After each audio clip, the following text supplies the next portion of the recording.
Welcome to the Educator's Edge. The goal of the podcast is to help you to teach smarter, lead brighter, and grow stronger. Hi, I'm Lisa Ellem, your go-to girl, your learning bestie, here to bring you the art and science of adult education in a way that's practical, insightful, and empowering. Whether you're building your teaching business or boosting your confidence, mastering the craft, you're in the right place. Let's dive in. Now, today I want to talk about teaching through the tension. So, navigating the difficult conversations with grace and presence. Let's get one thing straight. This isn't about achieving perfect peace. As educators, especially those of us working with adult learners in high stake environments like clinical placements or final assessments, we are constantly balancing this dynamic tension. The tension between supporting growth, holding accountability, between our truth and theirs, between the desire to maintain peace and the need to speak those hard truths. This balancing isn't static, it's living. It's a breathing practice, one that calls us to recalibrate rather than retreat. Often it feels like me versus we, and this can be at the core of the conflict. When it becomes more about me as a teacher and a leader and an individual with vulnerabilities, and not about the value of the teaching and the learning per se. Often, these difficult conversations arise at the very threshold of transformation. For learners nearing graduation, the pressure is real. Their identity, their future, their sense of self, it's all wrapped up in this moment. And for us as educators, the task isn't just to deliver feedback, it's to hold space for the spiritual friction that happens when ego, fear, and hope collide. The tension here is sacred, and I think this moment needs to be revered with reverence. It reflects a deeper dance between selfhood and partnership, freedom and responsibility, personal truth and collective care. And yes, sometimes the dance feels more like a standoff than a flow. You may find yourself asking, where have I overextended myself to maintain peace when I should have cut it off? Where have I prioritized personal growth and forgotten to stay in the right relationship with others? And perhaps most importantly, where have I abandoned myself in the name of harmony?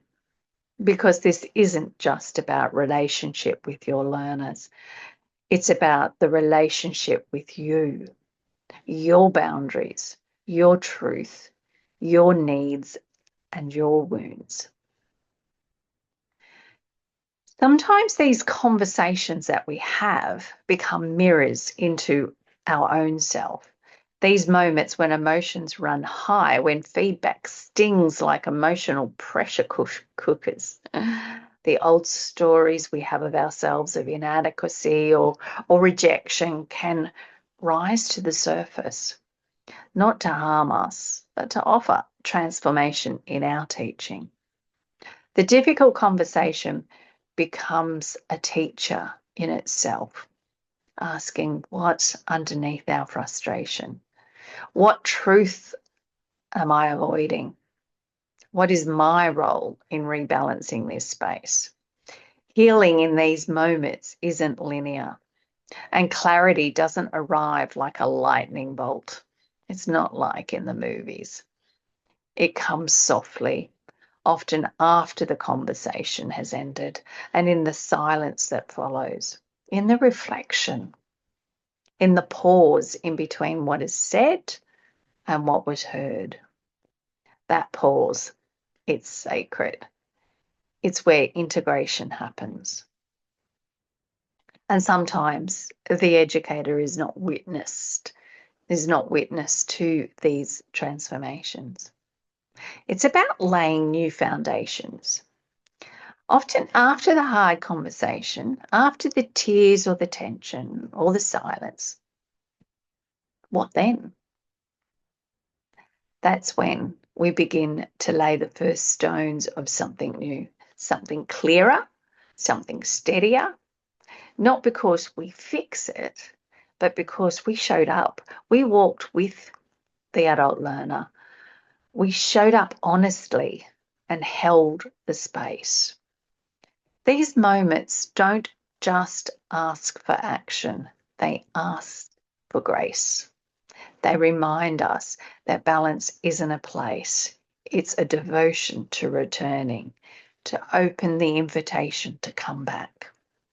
The peace isn't passive, it's earned through presence and through truth.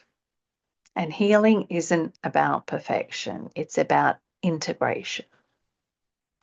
We're not here to fix everyone alone. We're here to feel it, name it, and move forward together.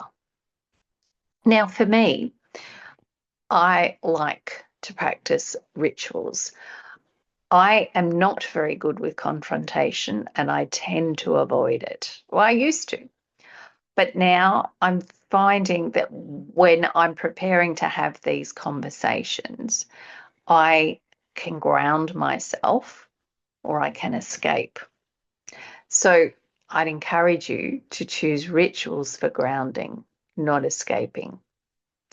So when you're navigating these hard conversations, and before, after, and sometimes during, I'd encourage you to have some rituals or some reminders of how to calm yourself, how to ground yourself, so that you're not escaping what needs to be said and you're doing it in an effective and a kind way. But you're staying rooted in the purpose and the presence in this conversation. What do? I like to write it down. I like to have a step-by-step formula, a plan that will help the learner succeed. I find if you write it down and we discuss it, then it's clear on both parts. Not only does it protect the educator, but it's really clear for the learner. I would also journal, find out what your feelings are around this. Why are you feeling out of balance? Is it internal? Is it external? What can you change? What have you got control of? And then I like to sit in stillness.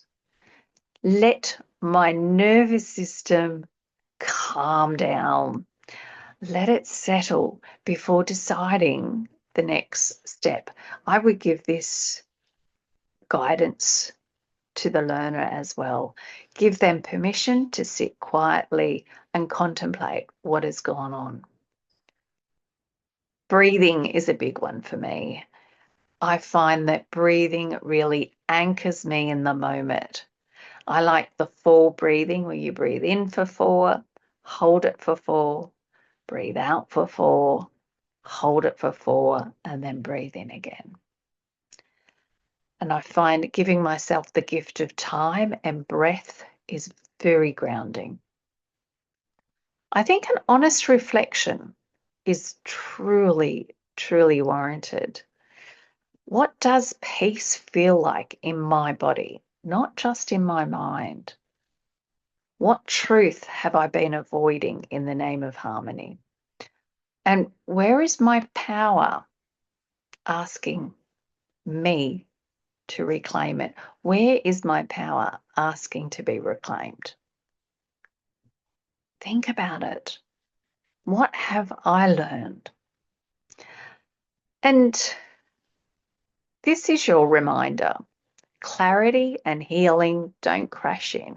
They arrive gently, in rhythm with your willingness to listen. So take a breath. You don't need to have all the answers today. Just show up. Just be real. Be rooted.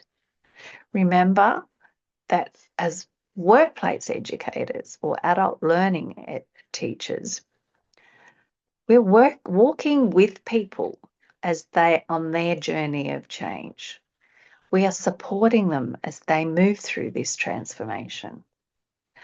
And remember that even in the most difficult conversations, there is a quiet invitation to deepen, to soften, and to lead with love, lead with truth. I'd love to know about your difficult conversations and whether you have a ritual that works for you. Please share in the comments. Thank you so much for joining me, and I shall see you next week. Have a wonderful, wonderful week.